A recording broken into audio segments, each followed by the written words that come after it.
There was once a boxer who danced in the ring. A boxer who danced to his own tune for as long as he kept on winning. A boxer called Sugar Ray Robinson.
Like most boxing legends, the story begins at the bottom.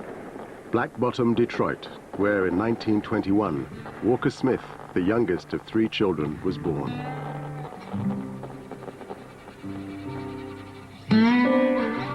Walker Smith Sr. was a hard-working, hard-drinking man. He fought with his wife, Layla. At the height of the Depression, she left him, taking her young family with her, and ending up in New York's Hell's Kitchen. From Black Bottom to Hell's Kitchen, that was Walker Smith's childhood.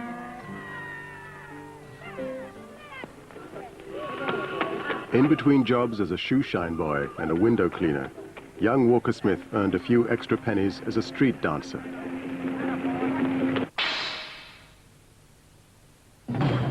A lover of jazz and dancing, he dreamt as a teenager of becoming the new Bill Bojangles Robinson, a dancer who had tapped his way to stardom.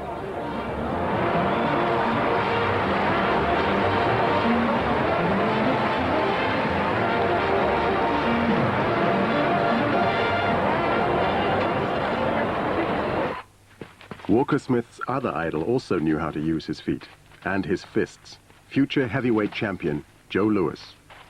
They first met in Detroit when the skinny young fan carried his hero's gym bag. That was the advantage boxing had over dancing. It was a lot cheaper to learn. Walker Smith began his own rise to glory under an assumed name.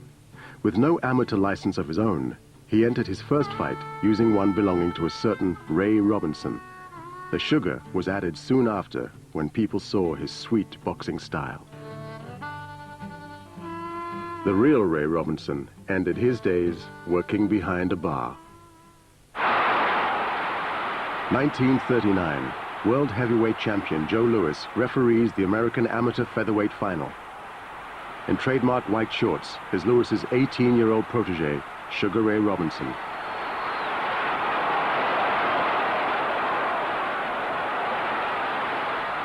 The dancer who became a fighter believed that the essence of boxing was balance and rhythm, but Robinson's fists also did their share of the work.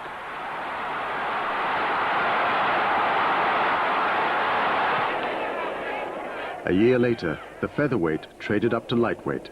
The speed of his combination punches was already notorious.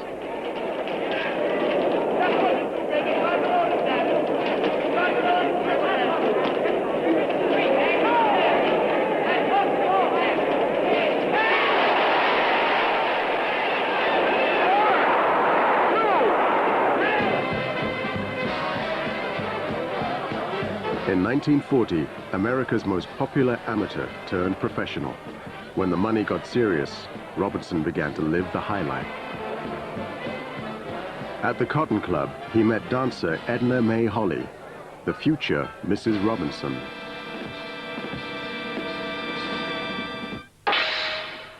Back in the ring, another important relationship with Jake LaMotta. a fighter whose career would intersect with Robinson's throughout the 40s and 50s. In February 1943, the day after the third Robinson-LaMotta fight, Sugar Ray Robinson became Private Walker Smith. For Sergeant Joe Louis, patriotism and service to his country counted for a lot. For Private Smith, war was a mere interlude, and army life something of a joke.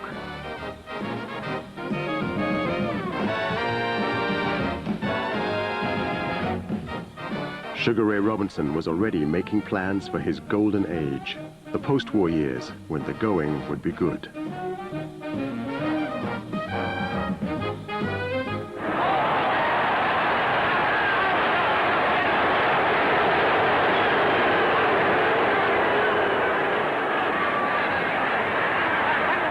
By 1946, with 60 victories and 61 fights, Robinson was welterweight champion in all but name.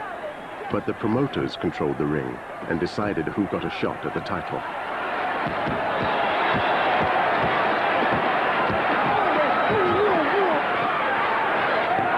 A king without a crown, Robinson had no choice but to wait for the call.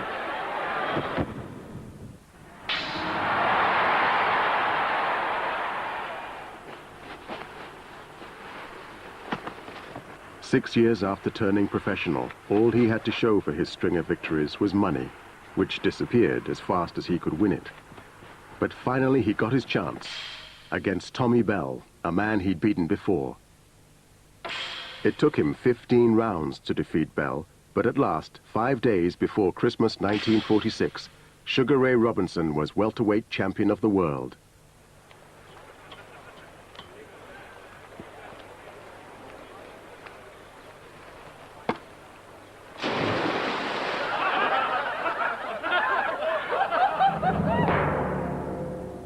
Six months later, Robinson fought Jimmy Doyle.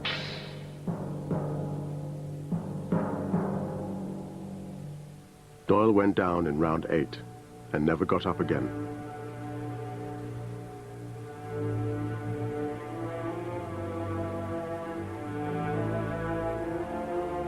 It later emerged that Doyle had been damaged in a previous fight.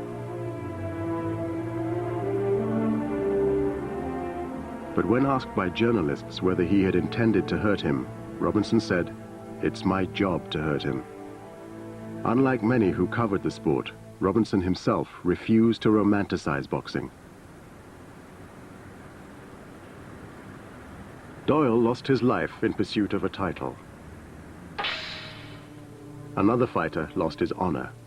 Robinson's old adversary, Jake LaMotta, who would throw a fight to get a shot at the middleweight crown. In the late 1940s, middleweight boxing was where the action was. The crowds, the cameras, the money, and the mob. Entry to this battleground was controlled by promoter Jim Norris of the International Boxing Club, which ran Madison Square Garden. Norris was hand in glove with the mob. Jake LaMotta paid the entry price for a shot at the middleweight crown by throwing a fight against Billy Fox. Robinson, who had beaten LaMotta in 4 out of 5 fights, was offered a similar deal, but refused. It wasn't a question of morality. He just didn't like the idea of anyone controlling his freedom to cut his own deals. So Robinson had to take a roundabout route to the middleweight class. In 1950, he accepted an invitation to fight in Europe. The money was good, and if he kept on winning, he would become the challenger it was impossible to ignore.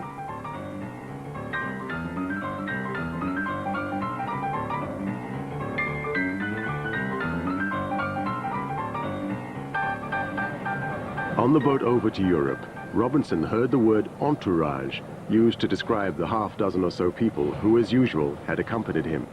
He adopted the word with enthusiasm. In Paris, the entourage was supplemented by Jimmy Karoubi, who acted as interpreter, court jester, and mascot. The French love affair with America, which had begun on Liberation Day, was consummated by the arrival of Robinson and his exotic crew. For Robinson, the passion was mutual. He said later that France had treated him like an artist and made him feel like a hero. But Robinson was in Europe to fight, and Jean Stock was planning to live up to his nickname, the Unstoppable.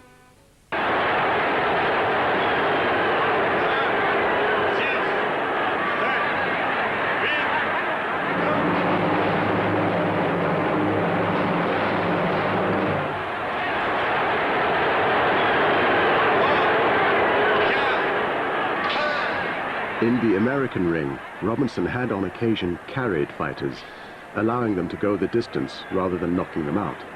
It was the kind of accommodation with well-connected gamblers that every fighter had to make. But in Europe, Robinson carried no one, and national champions hit the canvas in record time.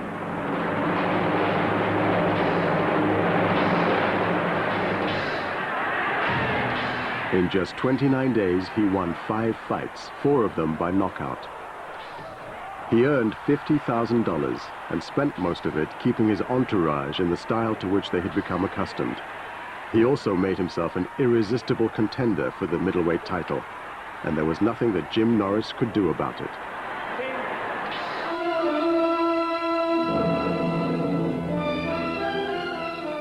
The only person who could stop him now was Jake LaMotta, the Bronx Bull.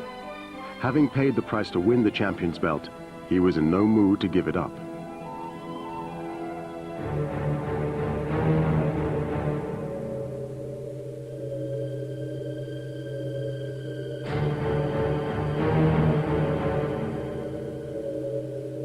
Chicago, 14th of February, 1951, the 6th encounter between Robinson and LaMotta.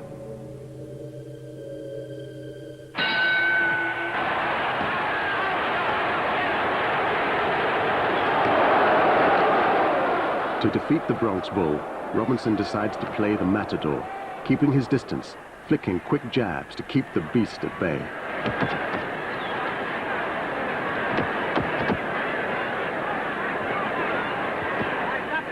LaMotta, who has never been fast on his feet, is slower than ever. When Robinson picks up the pace, the Bull struggles to keep up.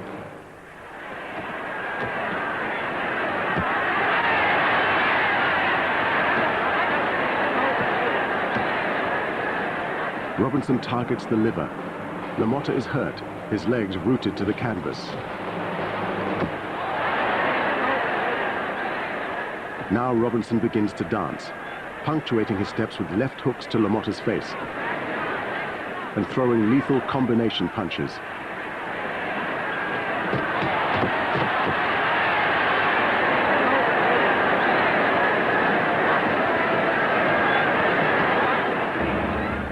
Round 11, LaMotta has soaked up a lot of punishment, but now he counterattacks with a flurry of punches.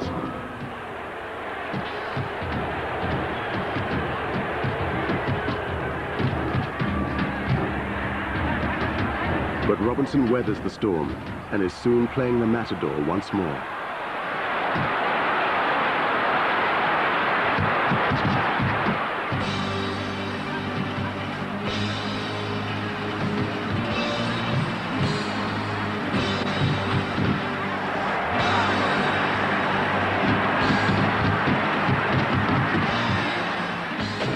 They called it the St. Valentine's Day Massacre, and it was Robinson who inflicted most of the damage.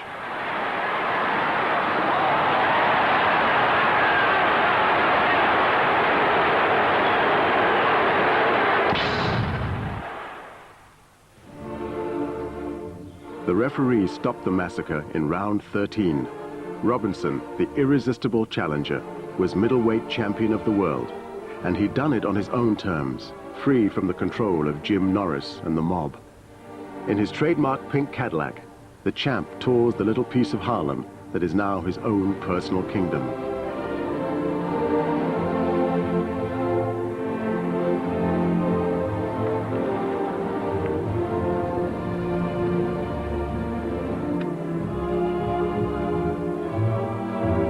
Ray May Robinson Enterprises consists of Edna May's lingerie shop, a hairdressing salon, a real estate business, and a bar. $300,000 worth of the American dream. Robinson had seen too many fighters end up with nothing to show for their bruises except broken noses and scrambled brains, or like Jimmy Doyle, flat on their backs, dying in the ring. He had no intention of joining their ranks.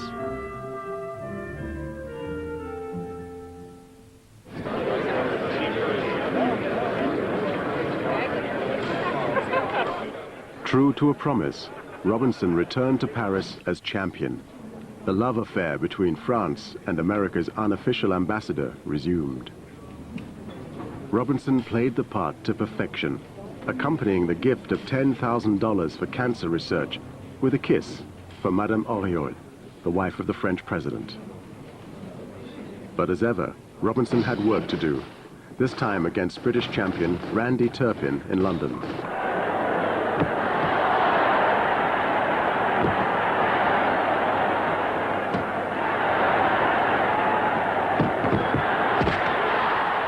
Unlike the French public, Turpin was no pushover. The son of a bare-knuckle fighter from the West Indies, he proved a totally unexpected roadblock on what was supposed to be the champion's triumphant European tour.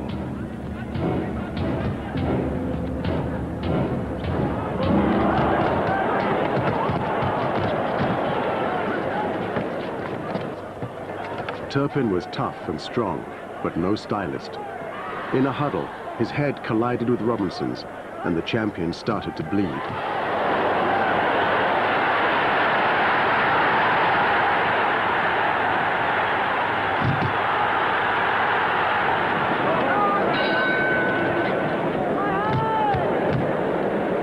The final round. Bleeding from a cut above the eye and worn out from too many Parisian late nights, Robinson now realizes that coming to London had been a big mistake.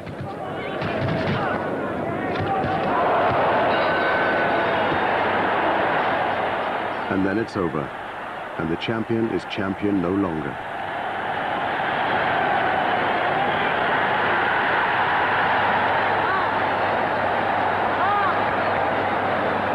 Ignoring the headbutt that cost him his crown, Robinson told reporters after the fight, "I have no alibis.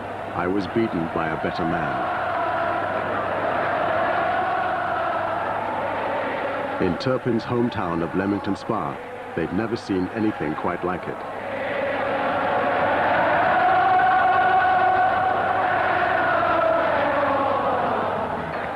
We congratulate him on his great victory, which makes him middleweight champion of the world. In New York, there was only the consolation of dignity in defeat. In defeat, you were still a champion, and you conduct yourself the way Americans like to know Americans conduct themselves when they're overseas. When you said, "You were a better man than I am, or than I was tonight."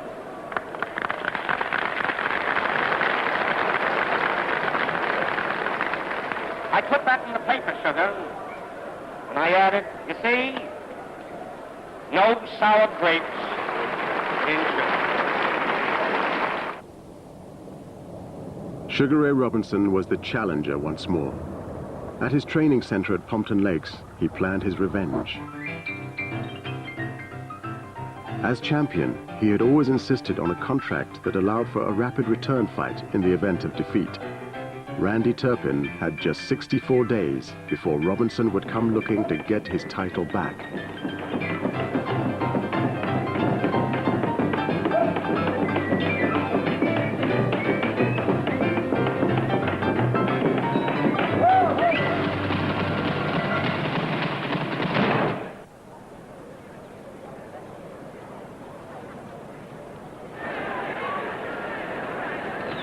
$60,000 people were there to witness the rematch, including his old friend Joe Louis and General Douglas MacArthur.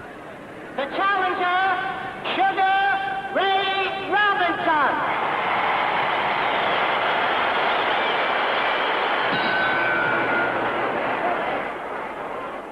From the start, it was clear that Robinson's training had done the trick. He was faster than ever on his feet, and before long, Turpin was looking a long way from home.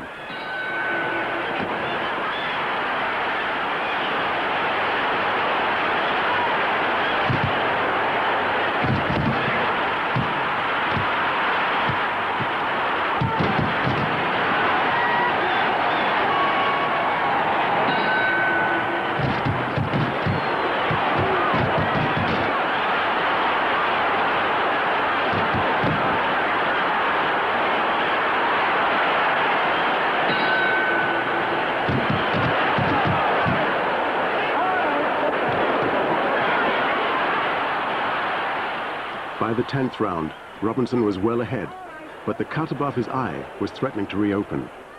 It was now or never.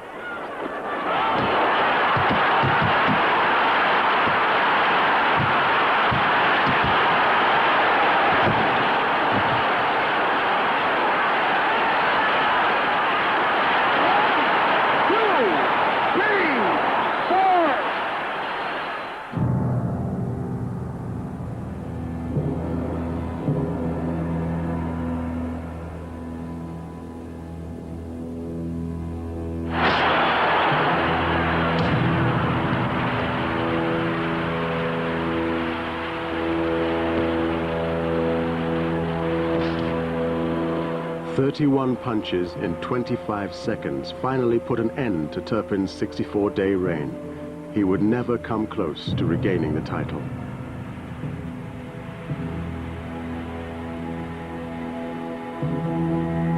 A decade later, bankrupt and in despair, Randy Turpin would take his own life. But at Sugar Ray's that night, the thoughts are only of what boxing can give, not of what it can take away. Having won his title back, Robinson had no intention of ending up a loser. In December 1952, aged 31, he retired, reasonably rich, extremely successful, and relatively unscarred.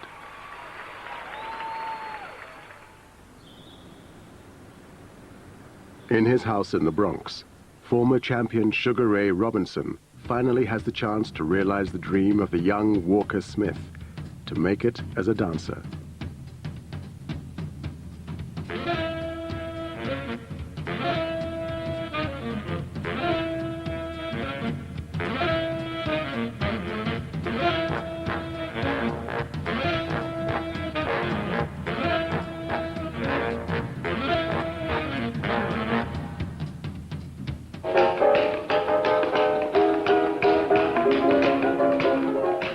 Guided by his agent, Joe Glazer, Robinson launched into a new career, relieved to learn that dancers with his unusual pedigree could expect to earn $15,000 a week.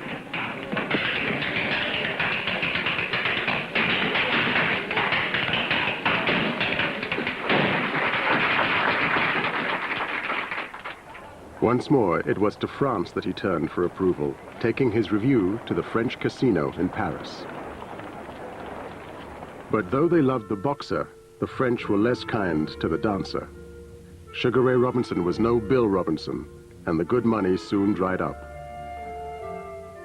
And despite stage-managed appearances, Robinson's relationship with Edna May began to founder as years of womanizing took their toll.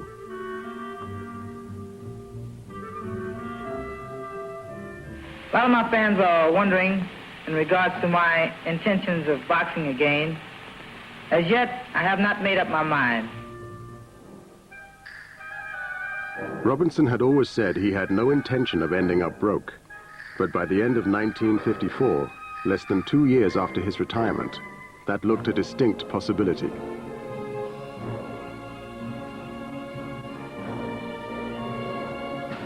Robinson's nemesis was the tax man. Years of $100,000 fights had led to years of unpaid taxes. Now it was payback time for Uncle Sam and the IRS.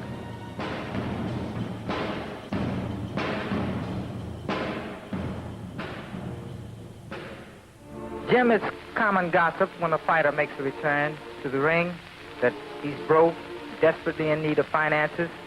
Well, that's somewhat true. I need a buck as well as anyone else, I guess. but this was definitely not the reason that I made this comeback attempt.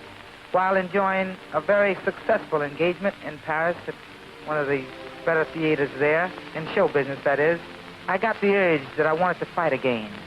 My legs and arms and my sight, everything worked together. My coordination was still in my possession. Then here we are. Come on, let's go. Come on.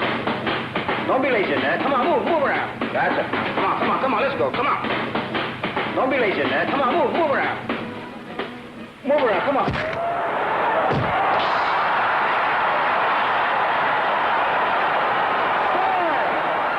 Nothing much had changed since he'd been away. The ring was still no place for the faint-hearted.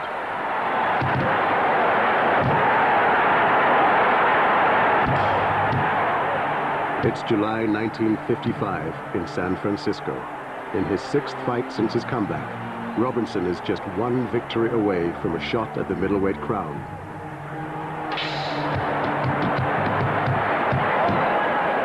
But that night against Rocky Castellani, victory seems a long way away.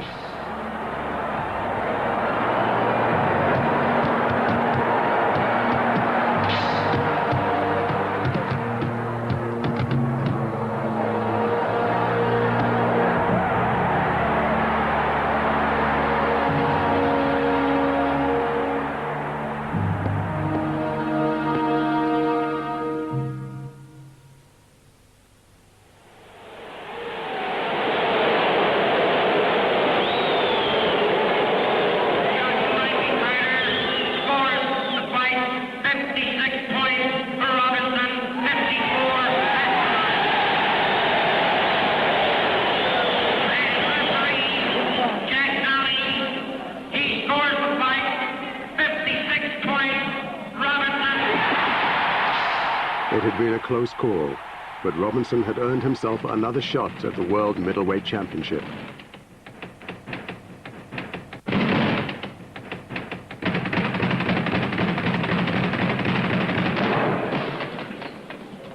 Defending champion was Carl Bobo Olsen.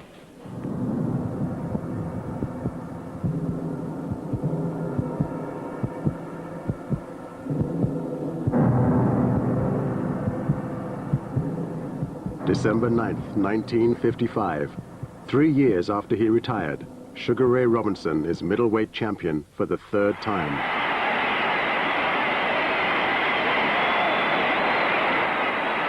But despite the elation, Robinson is full of bitterness for those in his own camp who had doubted his chances.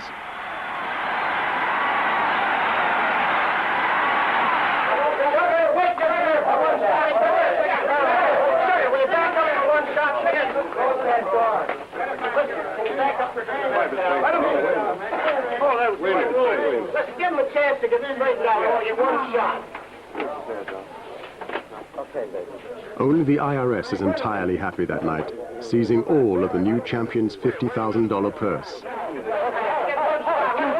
Perhaps Jim Norris is happy too, because this time around, Robinson is champion on terms set by the International Boxing Club, to whom he is now exclusively signed. After the fight, Robinson makes it clear who's in control now. I'm proud of you, Ray, and what you did tonight certainly is, I think, giving boxing a great lift. Oh, yeah? I'm proud of you. Thanks a lot, Jim. I'm proud to have you proud of me. Could you tell us now what your plans are? I don't know. I'm asking Jim Norris. What are my plans?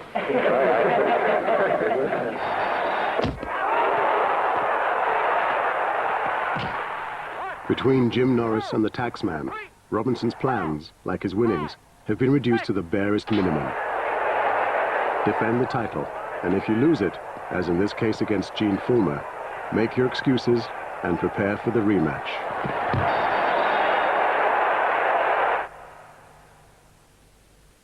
It's a very unorthodox emotion, shall I say. It's rather hard to cope with. But I hope between now and the time we fight again that I can go to school and find the answers. 6 months later, challenger and champ square up once again. It's Robinson's 148th professional fight. He's 36 years old. Fullmer, the champ, is 11 years younger. But true to his word, Robinson has been back to school to study Gene Fullmer. He knows now that when Fullmer strikes for the body, his guard drops.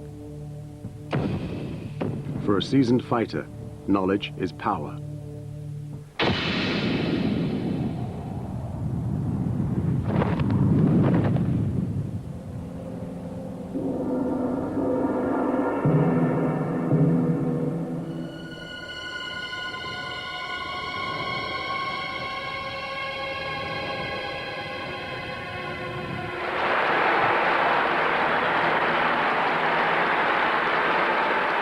Middleweight champion for the 4th time. No one else in the history of boxing has done that before.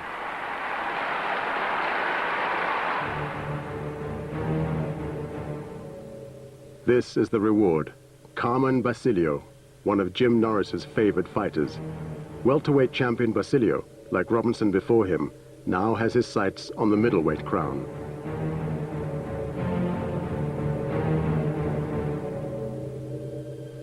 Thanks to television, the audience has never been bigger.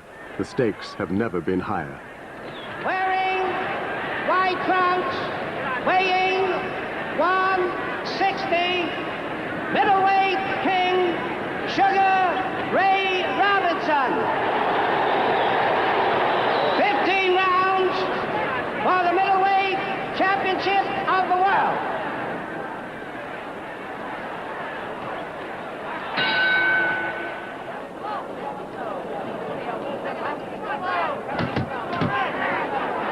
From the start, it's clear that both fighters have come to give their all. One because he wants to reach the top, the other because he can't afford to come down. But despite being tailor-made for television, the fight is no showcase. Robinson can't dance like he used to.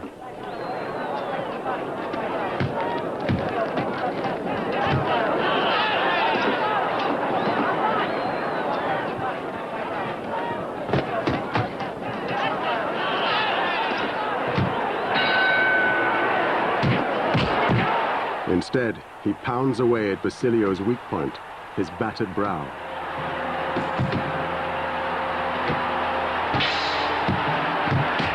But Basilio just keeps coming forward and uses Robinson as a punch bag.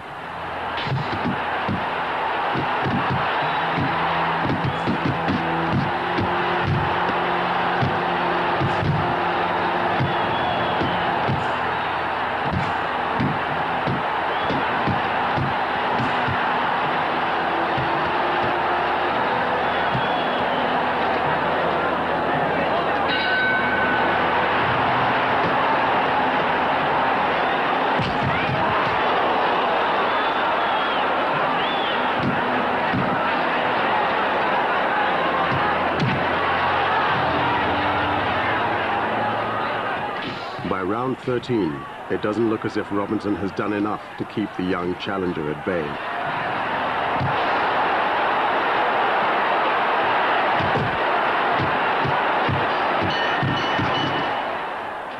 The final bell will confirm the verdict.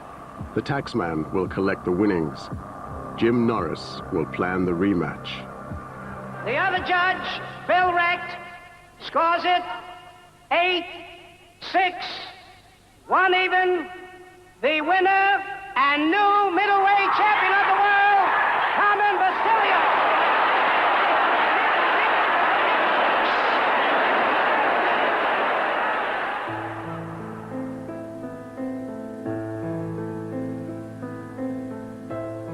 The sport that set Robinson free had by now become a treadmill. The little money that he could claw back from the IRS was barely enough to keep hold of what his fists had won. These are the hands that built the house.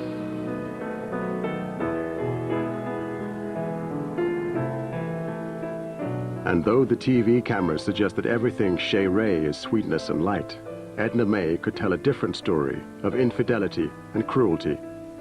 For Robinson, there were few illusions left about his chosen career. I've never enjoyed boxing. It's just a business with me, and I guess I know I've never enjoyed it. In fact, as a kid, I never had a street fight, Ed. I think that that's not the way to solve anything by fighting. I think it reminds me of the old, something barbaric when two people get in a pit and they throw money at them and they fight. Ray, we're going to fight again?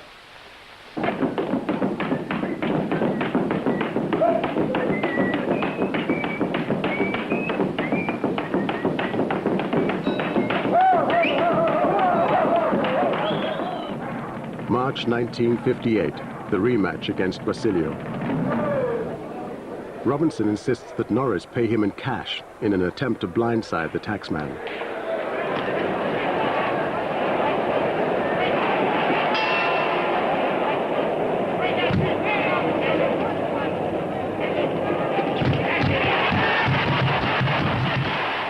At first, it doesn't look as if Robinson has anything new to bring to the problem of Carmen Basilio. Weakened by a virus, he targets Basilio's brow. Same story as before.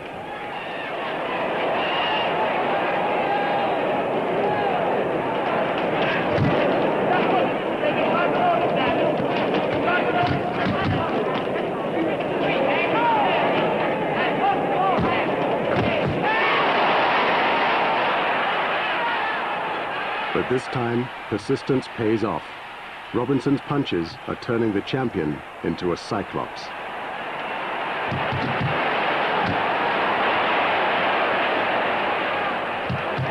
The fighter who swore he would never become a blood-spilling machine targets the grotesquely swollen eye.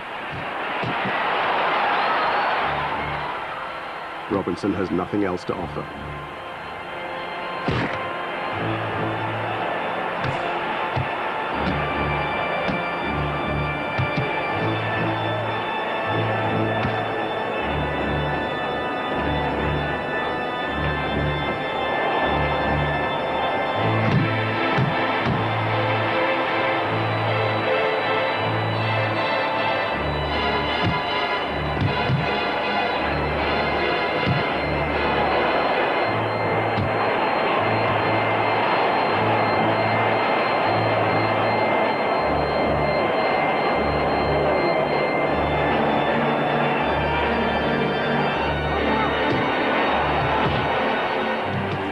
One commentator called it a fight between a mole and a hawk, but there was little natural in this gruesome spectacle.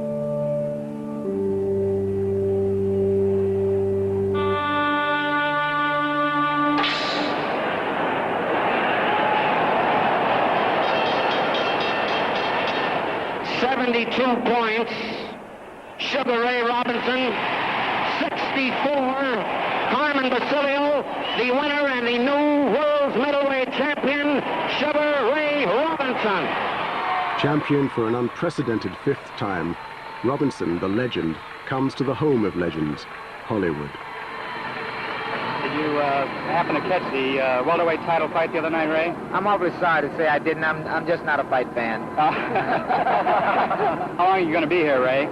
Well, it's hard to say. I intend to see several people here in the studios, and I'm interested in some motion picture work, and I don't know just how long it'll take me. I intend to see as many as I possibly can. But the film about his life will never be shot. Another escape route from the ring closes down.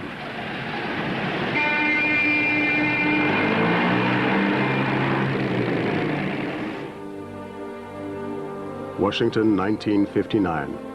For Jim Norris and the sport that he dominated, there was no escape either from a past full of shady deals and fixed fights. Robinson's old rival, Jake LaMotta, took the stand to expose the means by which Norris's champions were made.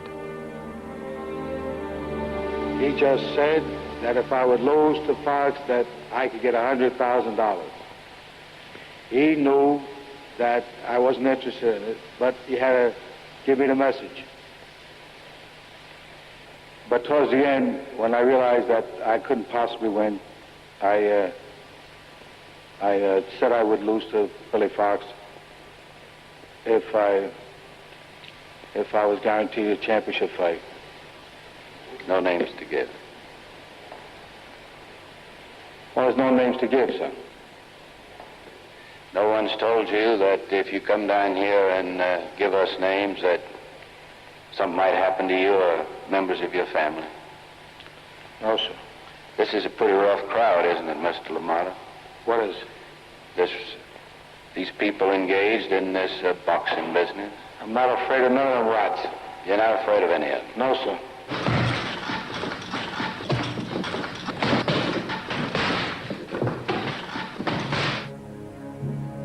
(1961), a new decade and a new era for boxing. Robinson puts on a show in a Boston department store as he prepares for yet another championship bid. He'd lost the title at the beginning of 1960, just as the boxing world fell apart. Norris's International Boxing Club had been dismembered, a victim of antitrust laws, and now it's harder than ever to become a champion. A fragmentation of governing bodies, a multiplication of middleweight titles, more and more fights just to get back to the position of challenger.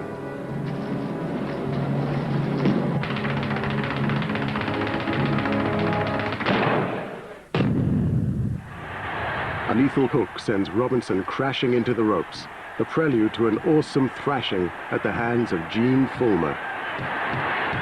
It's the 4th of March, 1961, and though he doesn't know it, Sugar Ray Robinson has just lost his last chance at a title.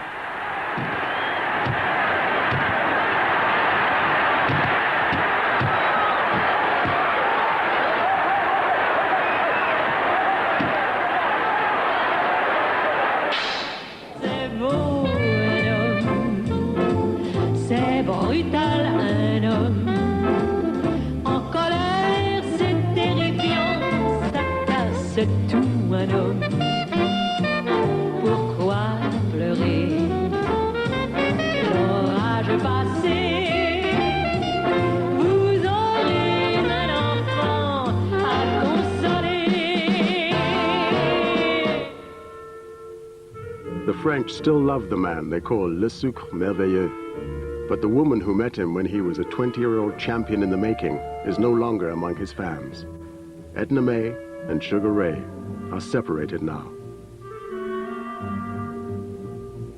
But Robinson is still on the treadmill, trying to string together a couple of victories that will give him a shot at the title. People said that by now he was fighting from memory, but Robinson felt he had no choice. And so he drinks the beef blood that forms part of his pre-fight diet and continues to train for a $700 fight thousands of miles from home. This is my 3rd trip to Great Britain, and I'm here in Scotland to fight Mickey Leahy September the 3rd. And I just got to win this one because I'm sure this fight will lead me on to another chance at the middleweight championship. Boxing is a very rough sport, even for youngsters, or for a man at 43, they're afraid that I might get hurt. And often they wonder, they ask me, Sugar Ray, don't you ever feel that you'll get hurt? I believe all things are possible with God. And I believe that this was meant for me to fight and to wind up this career as champion.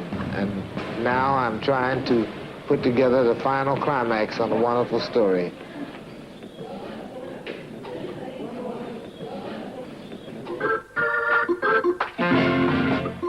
But by now the story has moved on.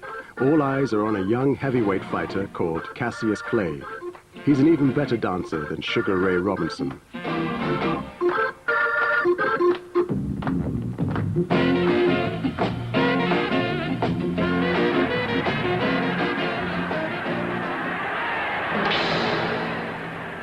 Cassius Clay took the heavyweight title from Sonny Liston in February 1964. After the fight, with Robinson at his side, he acknowledged his debt in typical style. I watched Sugar Ray Robinson and Jake LaMotta for 3 months. That's what I watched, the same fight. It wasn't for Sugar Ray Robinson and Bodine. I got Bodine with me. He was with Sugar Ray for 10 years. I've been having the best of the training. Behind yours. The guy couldn't hurt me. The guy couldn't even get a good lick on so pretty. Put him in the hospital. He's never been stopped. He's never been whooped. Oh, I'm so great. Oh, I'm so great. Oh, I'm so so pretty. I shook up the world. Now I'm through talking. I'm through talking. And you write the result. Cassius Clay, now Muhammad Ali, became the brash voice of boxing in the 60s. Alongside him, Sugar Ray Robinson seemed like a ghost from a quieter age.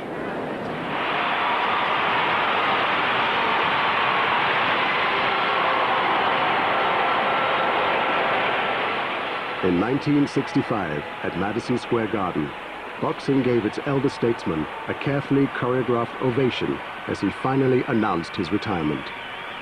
Behind the scenes, Robinson, desperate for money, had wrangled about TV rights to the event.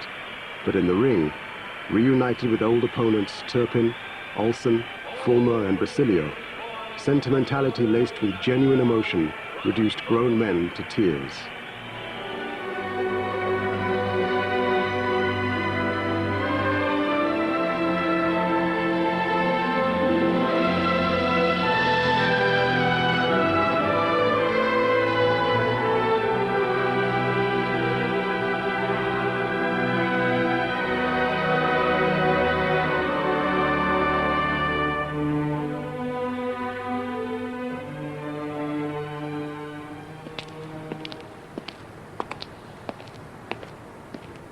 Robinson was 44 when he finally retired. He had notched up more than 200 professional fights and had won and lost 6 championship titles. He had also won and lost a cool $4 million.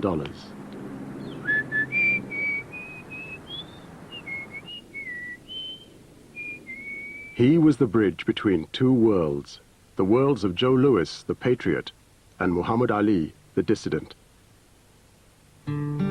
Robinson was the dreamer who believed, for a while at least, in the dream that seduced all of America in the 1950s.